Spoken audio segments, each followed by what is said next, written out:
Et si je vous disais que le Maroc, cette équipe qui a mis le monde à genoux au Qatar, cette génération dorée que toute l'Afrique nous envie, pourrait ne jamais soulever la Coupe d'Afrique des Nations? Ce n'est pas une question de talent, ce n'est pas de la malchance, c'est quelque chose de beaucoup plus profond. C'est un refus inconscient de comprendre ce qu'est réellement ce continent. Ce que je vais vous révéler va peut-être vous blesser, mais c'est l'autopsie d'une vérité que personne n'ose dire à voix haute. Regardez cette horloge. Pour Hakimi, Mazraoui ou Brahim Diaz, la fenêtre de tir est en train de se refermer. On parle de génération dorée, mais l'or s'oxyde vite sous le soleil africain. D'ici 2028, nous entrerons dans une zone de bascule physiologique. Chaque édition manquée n'est pas juste un échec, c'est une chance de moins que l'on ne récupérera jamais. Pourquoi ? Parce que le Maroc explore avec une créativité tragique tous les chemins de la frustration. Élimination précoce, non-qualification et maintenant, le cataclysme d'une finale perdue à domicile. Voici le nœud du problème.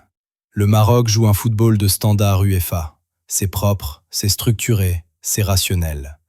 On cherche le contrôle du tempo, la possession stérile. Mais la CAN, ce n'est pas une mini-coupe du monde.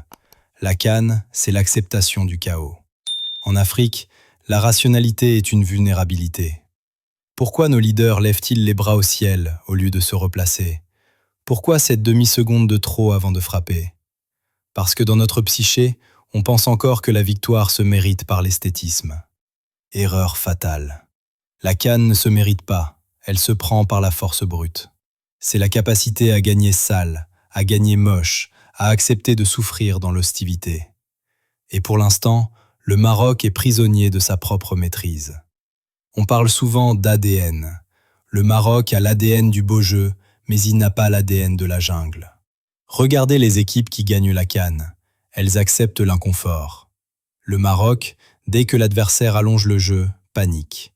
Observez les signaux faibles, corner concédé bêtement, contestation excessive. Ce sont les indicateurs d'une perte de sang-froid émotionnel.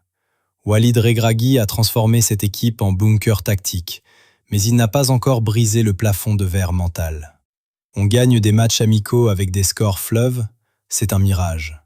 La réalité, c'est le couteau entre les dents quand le terrain est bosselé et que l'arbitrage est capricieux. Tant que nous n'aurons pas opéré cette révolution mentale, nous resterons des spectateurs du succès des autres. L'intégration de Brahim Diaz est fascinante. Il apporte cette touche de classe mondiale, ce talent pur qui peut débloquer n'importe quelle situation. Mais attention, ajouter du talent sur du talent ne résout pas le problème de fond. Si Brahim devient juste un pion de plus dans une machine à possession stérile, il subira le même sort que ses prédécesseurs. On ne gagne pas la CAN avec des noms, on la gagne avec des combattants lucides. On produit du jeu, mais on ne tue pas. C'est cette tuerie qui nous manque. Cette absence de pitié sportive qui caractérise les grands champions d'Afrique. Ma conclusion est sans appel.